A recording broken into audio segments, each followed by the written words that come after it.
So Chairman Pai has claimed repeatedly that it is simply coincidence that his actions are all timed to benefit Sinclair.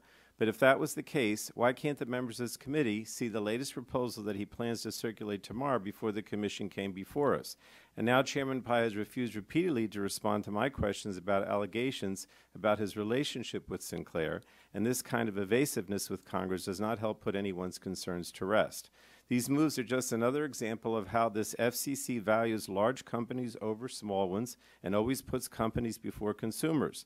The most glaring example of this, of course, is Chairman Pai's commitment to eviscerate net neutrality protections by the end of this year. My questions are to Chairman Pai, and I want to discuss your reaction to the President's attacks on the press. And I have a number of questions, so if you could keep your answers to yes or no, I'd appreciate it.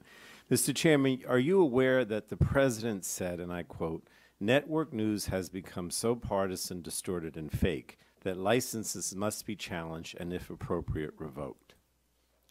Is that, I'm sorry, Congress, is that from the tweet? Yes. The question is, are you aware of that quote? Yes. Okay, Yes. Thank you.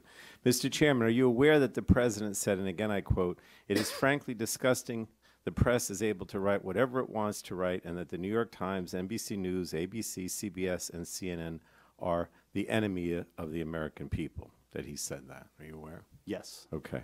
Now, do you think that these types of statements are appropriate for the President of the United States to make? Congressman, I'm going to speak to my own views in my own words, and my views are that I stand with the First Amendment. I'm not going to characterize the views of anybody else.